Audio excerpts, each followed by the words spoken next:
Hello दोस्तों, कैसे आप सब। आशा करता हूँ अच्छे होंगे। फिर आ गया हूँ एक नई कहानी के साथ जिसका नाम है द गुरु का सपना। ये विक्रम बेताल की दूसरा पार्ट है।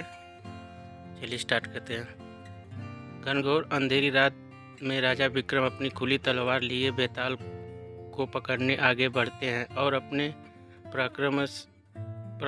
पराक्रम से बेताल को वश में करके अपने पीठ पर लाद कर जाने लगते हैं। सफ़र लंबा होने के कारण बेताल राजा विक्रम को कहानी सुनाता है और हमेशा की तरह शर्त रखता है, अगर कहानी सुनने के बाद तुमने उत्तर देने के लिए मुंह खोला तो मैं उड़ जाऊंगा। बेताल कहानी सुनना शुरू किया।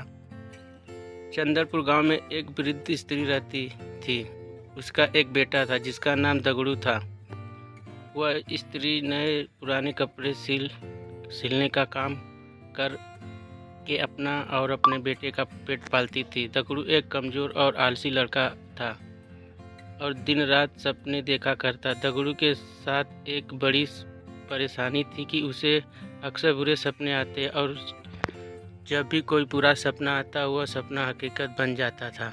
एक दिन दगड़ू को सपना आया कि कुछ लोग नवविवाहित दंपति और बारात को लूट रहे हैं और उनसे मारपीट भी कर रहे हैं। दगड़ू ने जिसे सपने में देखा था वह दुल्हन बनने वाली लड़की अपनी शादी का लहंगा सिल जाने के बाद वापस लेने दगड़ू की माँ के पास आती है। दगड़ू फौरन उसे सपने वाली बात कह देता है। वह लड़की अपनी माँ और ससुराल वालों को भी यह बात बताती है, पर सब लोग इस स्वप्न वाली बात को वहम समझ कर अनसुना कर देते। शादी के बाद जब वर वधू बारात के साथ आ रहे होते हैं तब सपने वाली वाकया सच में घटित हो जाती है और इस पूरी घटना में दगड़ू पर आरोप लगते हैं कि वही लुटेरों से मिला होगा, वरना उसे कैसे पता चल सकता है कि ऐसे ही होगा। और शक की निगाह पर सारे लोग मिल कर दगड़ू की खूब पिटाई करते हैं। और इस घटना को कुछ दिन बाद एक रात दगड़ू को सपना आता है कि मोहल्ले में रह रही चौधराइन का नया मकान गृह प्रवेश के दिन जल कर खाक हो जाता। तभी अगले दिन चौधराइन का मकान को बनवाने की खुशी में लड्डू लेकर दगड़ू की माँ के पास पहुंची है और गृह प्रवेश समारोह के दिन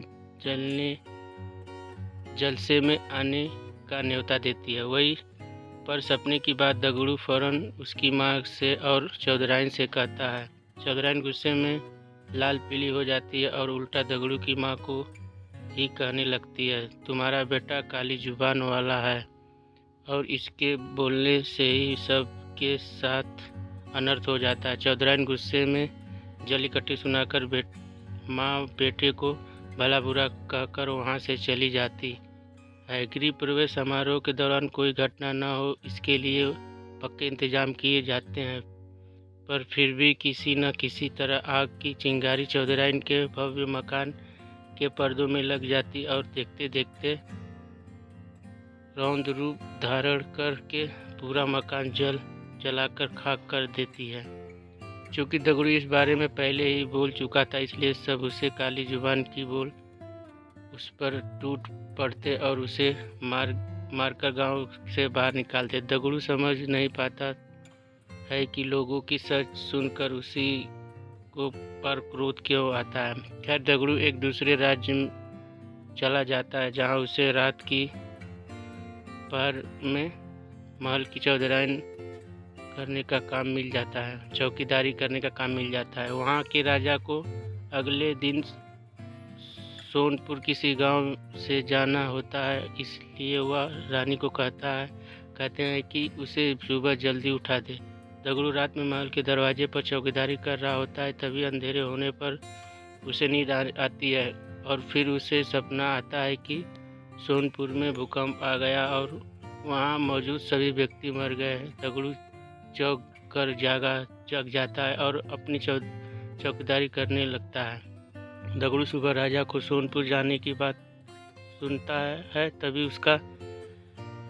उनका रथ रुकवाकर अपने स्वप्न वाली बात राजा को बता देता है। राजा सोनपुर जाने का कार्यक्रम रद्द कर देते हैं और अगले दिन ही समाचार आता है कि सोनपुर में अचानक भूकंप आ गया और वहां एक भी व्यक्ति जीवित नहीं बचा। राजा तुरंत दगड़ू को दरबार में बुलाकर सोने का हार भेंट देते हैं और उसे नौकरी से निकाल बाहर करते हैं। इतनी कहानी सुनकर बेताल रुक जाता है और राजा विक्रम से प्रश्न करता है कि बताओ, राजा ने दगड़ू को पुरस्कार क्यों दिया और पुरस्कार दिया तो उसे काम से क्यों निकाला। राजा विक्रम उत्तर देते हैं, दगड़ू ने अमंगल सब देख कर उसका अंता बनाकर राजा की जान बचाई, इसलिए उन्होंने दगड़ू को पुरस्कार से स्वर्ण हार दिया और दगड़ू काम के वक्त सो गया, इसलिए राजा ने उसे काम से निकाल दिया। बेताल अपनी शर्त के मुताबिक राजा विक्रम के उत्तर देने के कारण हाथ छुड़ाकर वापस पेड़ की ओर उड़ जाता है। कैसी लगी कहानी दोस्तों जरूर बताएं। चैनल पर नहीं तो सब्सक्राइब कर दें और बेल आइकन दबाना बिल्कुल ना भूलें ताकि दोस्तों कोई भी नई कहानी आप तक तुरंत पहुँचे। थैंक यू फॉर वॉचिंग दोस्तों, धन्यवाद। फिर मिलेंगे एक नई कहानी के साथ। Bye bye.